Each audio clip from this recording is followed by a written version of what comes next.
I'm Michael Bierut. I'm at AGI Open, the annual open conference of the Alliance Graphique Internationale, which this year in 2013 is being held in London. When I was growing up in Ohio, I was happy, but I was always, I was maybe also a little restless. And at the age of 16 or so, I took a school trip to New York City, 500 miles away. And the minute I got there, I knew this is where I wanted to live.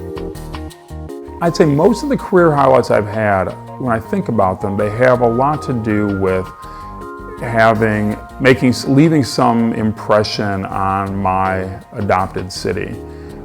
So for instance, you know, to have done this block-long sign on the New York Times building, and you know, sometimes I'll just be on a bus going up 6th Avenue, and I'll look out the window on the right, and then I'll catch a glimpse of this big sign that I helped design.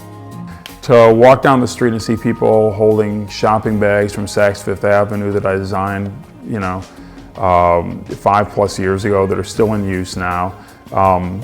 That's fun for me. And we've also been working in the past couple of years with the New York City Department of Transportation. And so we've designed markings on the streets that are kind of designed to make you look left and look right before you put your foot off the curb. We've redesigned the parking signs, the signs that say where you can park and when. And we're in the midst of designing and installing with a big team a very complex pedestrian wayfinding program. So as you walk around, it's supposed to help you find your way. And you know, again, I'll be walking along and I'll look down and I'll see one of the look signs that I worked on. It's just great. And like what's fun is that all these things are things you take for granted. You know, none of these are like commissions that were you know, conceived by the client as an art commission. They're all like meant to simply do something. Something has to go on the outside of the bag, the merchandise goes in at Saks. The New York Times had to put their name on that building somewhere. The Department of Transportation was trying to, like, you know, improve the lives of people walking, riding bikes, and driving in New York. And to play a role in that process and to leave, as I said before, kind of a lasting mark in the city, to me, it's just it really is a thrill. Recently at Pentagram, some of the projects I've worked on that have gotten me most interested have involved, in some cases, really complicated information design challenges.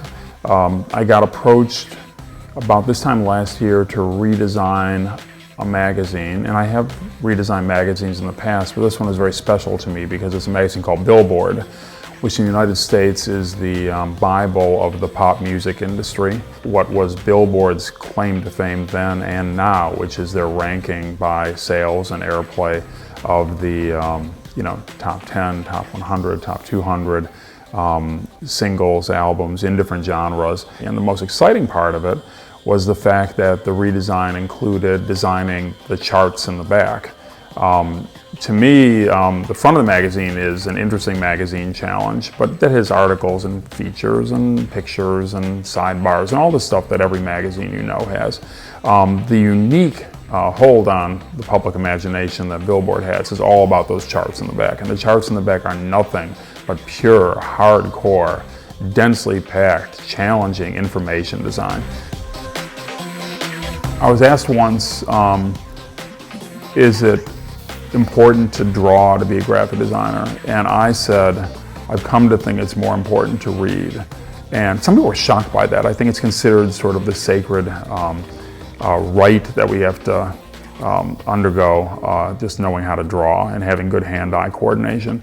And maybe that's true, and I'm not saying, and this isn't speaking in self-defense, because when I need to, I can draw pretty well, and when I practice, I can draw really well. Almost always, you're being asked to work with words. Sometimes you're given a bunch of words to communicate, and you can figure out a way to communicate them without using the words. Like sometimes you're given 5,000 words and 12 pages or one website or you're given a book and a manuscript, you're given tons and tons of words, and it's your job to figure that out.